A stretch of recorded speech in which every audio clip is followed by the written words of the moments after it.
Banao lives in Malaysia. Banao and his uncle are on their way home.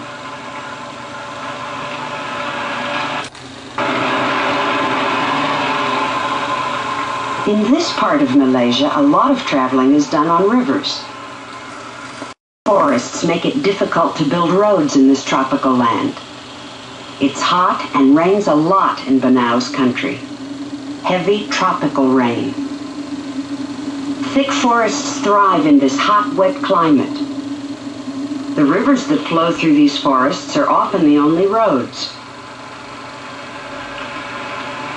Nowadays, most boats have powerful outboard motors. But not very long ago, boats had to be paddled, and journeys took a long time. Malaysia is in Southeast Asia. It's shown here in orange. Malaya, also called Peninsular Malaysia, has 11 states. Across the South China Sea are 2 more. Serawak, the frontier state, is the largest in the Federation of Malaysia. Banao lives in Serawak. He's traveling on the Malaysian River. He and his uncle have reached a dangerous stretch of the river.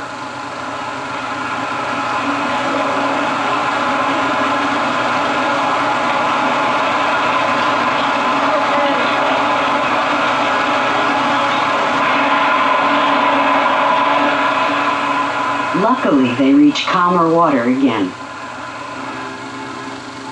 Everywhere, the dense tropical forest comes down to the river's edge. They're getting close to home.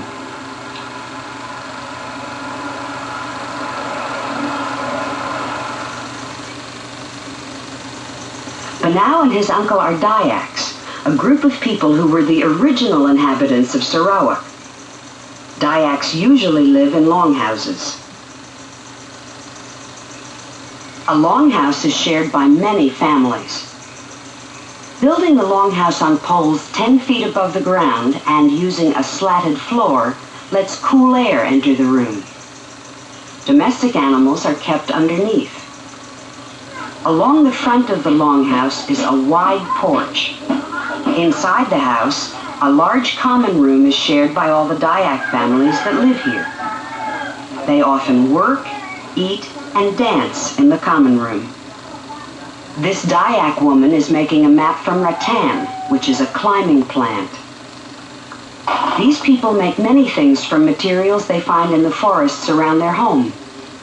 An old man skillfully makes string from a fiber that grows in the rainforest. The Dayak women weave beautiful cotton blankets.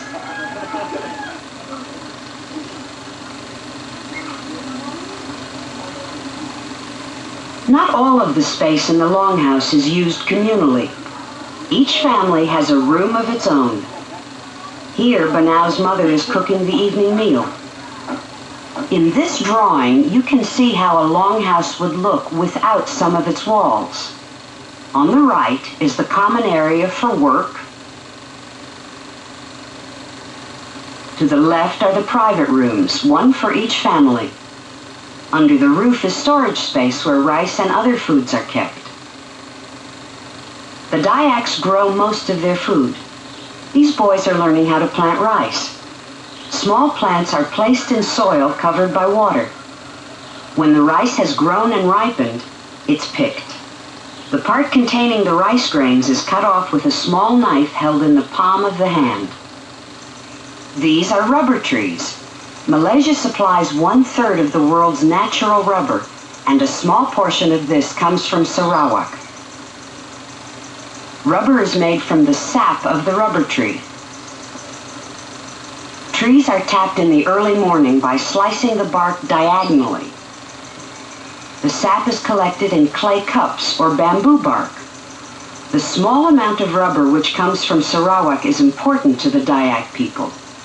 It's something they can trade for other goods. Hello.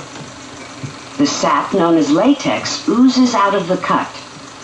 In 2 or 3 hours, the cups are full, and the tapper returns to empty them.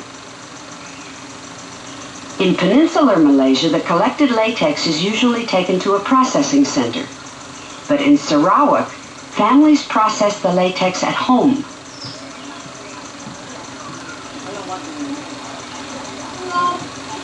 To thicken the latex, they add formic acid. The thickened latex is flattened into thin sheets.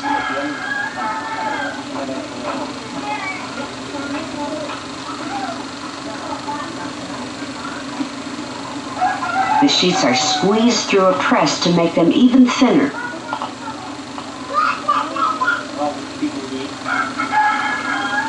Then left on the porch to dry in the sun. The sheets are smoked, then put into bales and stacked for market. By this time, Banau's mother has finished cooking, and the family is eating in their private longhouse room. The most important food in their diet is rice, which is eaten with small portions of meat and vegetables. Banau's father is the chief of this longhouse.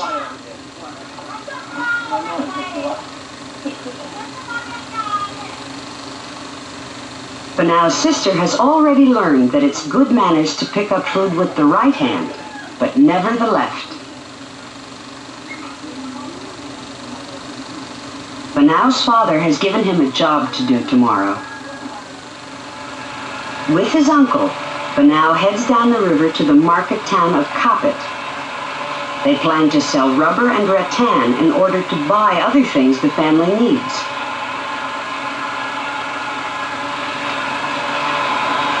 Many people are traveling on the river this morning, perhaps also to sell and buy goods in Kapit.